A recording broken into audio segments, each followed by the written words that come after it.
Alright, this is my latest retro machine. It's a Zenith monitor and a Zenith computer and a Zenith keyboard. I'm not even sure what is inside here. My little 2-year-old has discovered that this comes off. This is kind of neat. It's got an XT and AT switch. So I know it's at least a 286. I'm guessing that this is a 386 SX machine, but I have not opened it to see inside. I'm going to have to go in there to get bad reefa caps out if it's got any. This monitor is really neat. I have not seen anybody else on YouTube post one of these yet. This is a grayscale monochrome VGA monitor. So, you know, standard VGA pin, but it doesn't have very many, or VGA cable. Doesn't have very many pins. It's only gray. So they advertise these as having 256 shades of gray, and so that's going to be really neat to see that. And it's got a floppy drive. It appears to be a 720K. It's actually just a bit over half height, so it's thicker than the later 3.5 drives, kind of like an Amiga has, where it's, you know, thicker. And they said that so I bought this from Vetco Electronics in Bellevue. I'll have a link in the description, because they've got a whole bunch of old test gear that they're surplusing, and they had a couple of old computers in with the test gear. So this is what caught my eye, and I bought this. And anyways, they said they'd tested it and the hard drive was not booting, probably seized. So I will have to resuscitate that, because I want to get the data off of it, see if there's anything neat on there, and then I'll just put in. I don't even know what type of hard drive this is. Probably we're hoping it's IDE, or I'm hoping it's IDE, and then I can just put an SD card adapter in its place. But we shall see. Anyways, I'm gonna pop this open and we'll see what's inside. All right, so covers off. There were a lot of screws in this thing, so here we go. Let's see a battery. Battery is not leaked yet. Nice external one, so it'll be easy to replace it. I see some 30-pin SIMs. There's the battery. We got a modem of some sort. Big old VGA card. You could tell that it's got the feature connector that VGA cards had back then. Okay, IDE controller must be internal, because I don't see any more cards in this computer. So, well, I'm just assuming IDE. Yep. This, here's floppy cable, here's IDE. So I was right. It's the IDE. Okay. Wanted to take a look at this card when I pull it out. It's got a Tsang Labs video chip on it. And like I said, it's a giant VGA card. I bet it doesn't have much RAM, but I guess it wouldn't need much RAM if you're only doing grayscale. Well, I don't know. Anyways, we got one BIOS chip without a sticker over it, and a missing BIOS chip. Poach 8, Poach 1. Never heard of those.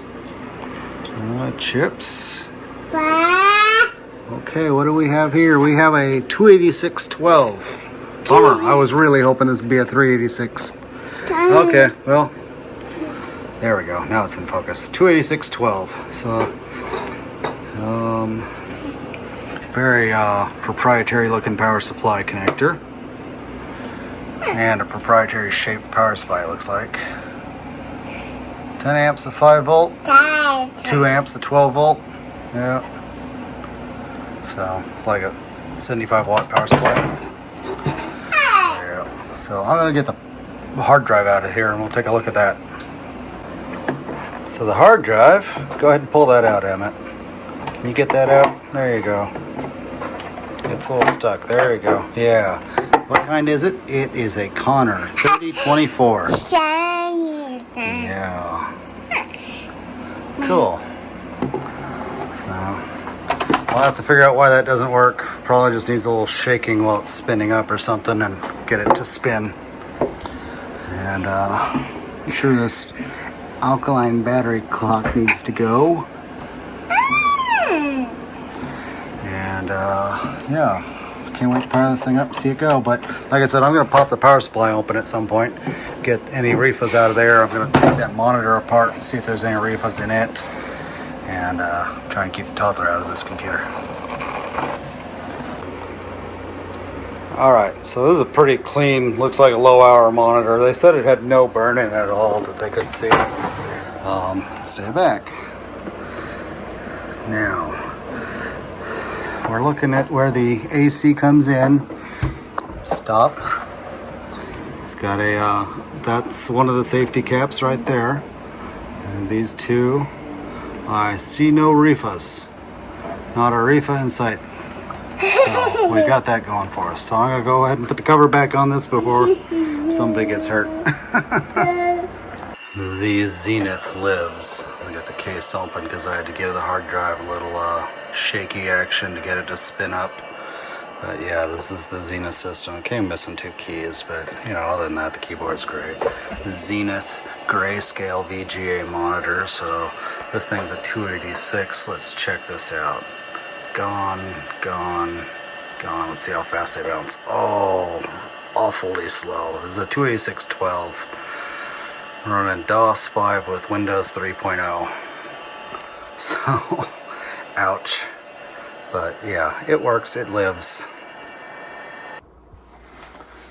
You know guys, it's been like 2 months since I filmed the first part of this video.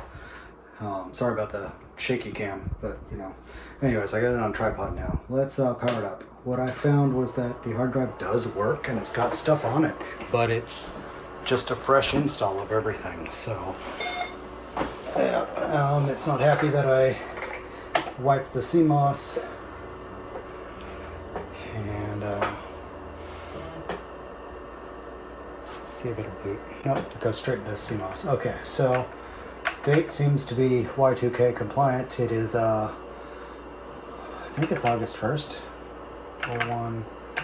Might be August. It might be July 31st. Anyways, 640K of RAM. It's not showing. It does show 256K of EMS. So I guess it's got a meg of RAM. You can set the operating speed, slow, fast. Video display. No. Color code, CGA, mono. Enhanced graphics. Okay, so we'll just put it under enhanced. Obviously 60 hertz. Here we go. Hard disk 0. Now, oops. Type 1, type 2, type 3. Yeah, I believe it was type 3. It's a 30 meg. Not having the battery in there, it won't save any of this. So, escape when done. Save it. It's showing the floppy drive as a 1.4. I don't think I've tried any 1.4s in it, but I know it reads 720s. Okay, DOS Disk 1 is going to boot us.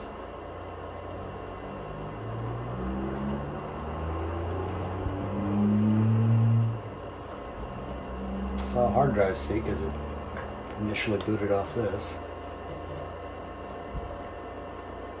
There we go. 8/1/2023. Install. No, I don't want to install DOS right now. No. Proceed with install. No. Okay. Prompt. See, this is still back when they didn't even have the default prompt. $P for path, $G for that little arrow. And they just made that default in DOS 6. Okay, C. Let's see. Nope. Abort. Yeah, so the hard drive stopped working again, but not a big surprise. Anyways, oops, not dirt. There we go. Oh, this keyboard's got a clicker in it. Listen to this. That's got a fake click sound. That's, yeah. That's goofy. Oh, if you like that clicking noise on your iPhone, you'll love this keyboard. Anyways, yeah, I could toss another IDE drive in there and have this thing working better. But like I said, being a 286 with 1 meg of RAM, I already have an XT, a 10 megahertz XT that fits that niche. So it doesn't have much going above that one. And this one doesn't even have a turbo button to slow it down. I'd have to go into BIOS to slow down. I don't know. I'll set it aside. It's novel, but yeah. If somebody wants to buy this, you know, feel free to leave me a message. Maybe I'll post it up on eBay at some point, because I dumped a lot of money into this thinking that it was going to be a 386, and I really should have popped it open before I bought it.